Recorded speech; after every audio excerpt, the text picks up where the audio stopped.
Bismillahirrahmanirrahim. Nafas bismillah membuka bicara. Puteri generasi bervisi ini memulakan bicara. Sebelum bibir melitip kata, membawa wacana, iman dan takwa, asas jati diri Muslim. Izinkan saya mengucapkan apresiasi saya untuk pemimpin Dewan yang budiman. Kombinasi panel hakim yang adil lagi bijaksana. Guru-guru yang saya hormati, rakan-rakan seperjuangan, dan seterusnya, hadirin hadirat sekalian. Assalamualaikum warahmatullahi wabarakatuh. Tampilnya puteri generasi bervisi ini kerana ingin mengalunkan seuntai kalam terbilang yang berjudul Muhammad Al-Fatih, Pahlawan Ulung. Sebelum langkah diatur, sebelum bibir petah bertutur, izinkan saya mendefinisikan tajuk syarahan saya pada pagi yang barakah ini. Muhammad Al-Fatih atau nama sebenarnya Sultan Muhammad II atau Mehmed II. Lahir pada 23 Mac 1432 Masihi di Adranopolis, dalam daerah di selatan Turki, Bulgaria. Al-Fatih ialah putera Sultan Murad II dan merupakan Sultan ke-7 Daulah Turki Osmania. Frasa pahlawan ulung pula bermaksud orang yang gagah berani berjuang serta berpengalaman, cekap dan terbaik. Secara umumnya, dapatlah disimpulkan bahawa tajuk syarahan saya pada pagi yang barakah ini adalah untuk merungkai persoalan Muhammad Al-Fatih digambarkan sebagai pahlawan ulung. Perkara ini berpadanan dengan hadis Nabi Muhammad SAW yang diriwayatkan oleh Imam Ahmad bin Hanbal.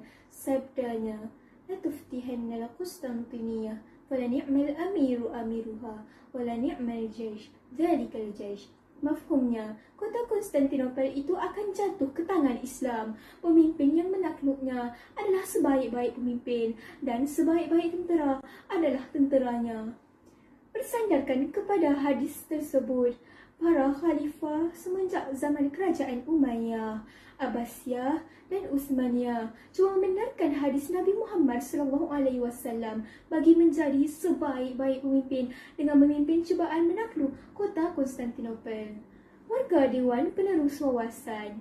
Pertamanya, Muhammad Al-Fatih, pemuda berilmu. Firman Allah Subhanahu wa Ta'ala dalam surah Al-Mujadalah ayat ke-11. Mafhumnya, Allah akan mengangkat derajat orang-orang yang beriman dalam kalangan kamu dan orang-orang yang diberi ilmu beberapa darjat. Beruntunglah Sultan Muhammad Al-Fatih kerana telah dilahirkan dalam taman-taman ilmu. Sejak kecil lagi, beliau telah dididik oleh ulama-ulama besar pada zamannya, iaitu Syekh Syamsuddin Al-Wali dan Syekh Al-Qurani dalam pelbagai bidang seperti ilmu peperangan, ilmu pemerintahan dan sebagainya lagi. Maka, berkat ilmu yang terpahat kukuh di dadanya, membolehkan beliau menjadi seorang yang strategis dalam melaksanakan pertempuran. Lihat sahaja kebijaksanaan beliau mengangkut kapal-kapal ke atas gunung dan kemudian diluncurkan semula ke perairan. Teluk Golden Horn diakui sebagai antara taktik peperangan yang terbaik di dunia oleh sejarawan barat sendiri. Sudah terang lagi bersuluh hebatnya insan kerana ilmunya. Jika diamalkan, pastinya bermanfaat kepada seluruh alam. Hadirin hadirat warga Dewan sekalian. Kedua, Muhammad Al-Fatih, pemuda bertakwa dan mulia. Takwa adalah tonggak keimanan yang mesti disematkan dalam setiap sanubari insan. Muhammad Al-Fatih terletak pada kehebatan takwanya, hasil daripada ibadah-ibadah yang dilakukan untuk mendekatkan diri kepada Allah Azza wa Jalla. Benarlah firman Allah Subhanahu wa Ta'ala dalam surah An-Nur ayat ke-55. Mafhumnya, Allah telah menjanjikan kepada orang-orang di antara kamu yang beriman dan yang membuat kebaikan bahawa Dia sesungguhnya akan menjadikan mereka berkuasa di bumi sebagaimana Dia telah menjadikan orang-orang sebelum mereka berkuasa. Inilah janji Allah kepada mereka yang benar-benar beriman kepadanya bahawa mereka akan menjadi khalifah pemimpin dan pemerintah di muka bumi Allah Subhanahu wa taala. Ketakwaan Sultan Muhammad Al-Fatih jelas terselah apabila beliau sangat mengambil berat berkenaan solat berjemaah, solat sunat rawatib dan solat malam, iaitu solat tahajud yang tidak pernah ditinggalkannya sama sekali, sehinggalah baginda dijemput Israel ke alam abadi. Harum namanya kerana kualiti keimanan dan kekuatan rohaninya yang tidak pernah jemu-jemu mengabdikan diri kepada Allah Azza wa Jalla, sehingga beliau mengepalai ribuan tenteranya. Atas ketakwaan dan keimanan inilah yang mendorong baginda dan bala tenteranya mampu bertahan dalam apa jua keadaan, tidak mudah mengaku kalah walau ditawarkan pelbagai habuan sebagai balasan mempertaruhkan agama, bangsa dan negara. Sidang Dewan sekalian, ketiga, Muhammad Al-Fatih, pemimpin berkarisma.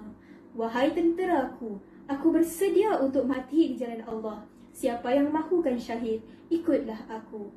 Itulah laungan keramat Sultan Muhammad Al-Fatih kepada para tenteranya untuk membangkitkan semangat mereka agar berkobar-kobar untuk berjihad di jalan Allah.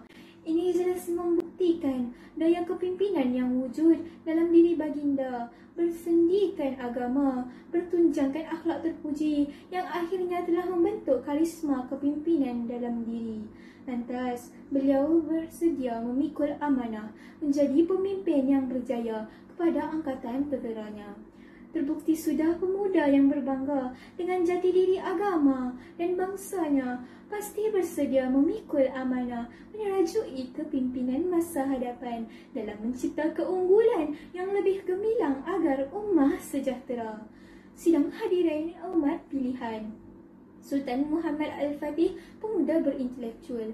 Keintelektual Sultan Muhammad Al-Fatih bukan sahaja mahir di medan peperangan, malah baginda juga turut pakar dalam bidang sains dan sastra.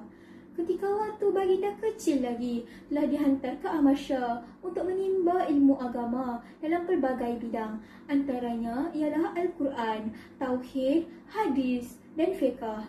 Baginda juga mempelajari ilmu pengetahuan sains daripada Syekh Syamsuddin. Baginda juga menguasai 7 bahasa untuk memudahkannya berdakwah serta mengajak orang lain ke jalan yang benar. Firman Allah Subhanahu wa taala dalam surah Al-Alaq ayat yang pertama, A'udzubillahi minasyaitonirrajim. Iqra' bismi rabbikal ladzi khalaq. Maksudnya, bacalah dengan nama Tuhanmu yang menciptakan. Ayat ini menjadi paksi dalam hati Sultan Muhammad Al-Fatih kerana dengan membaca akan lahirlah individu yang berpengetahuan serta berkebolehan dalam pelbagai aspek. Terbuktilah bahawa dengan adanya ilmu yang tinggi pasti akan melahirkan pemimpin yang berintelektual. Kesimpulannya, marilah kita contohi keilmuan, ketuakaan dan kepimpinan beliau.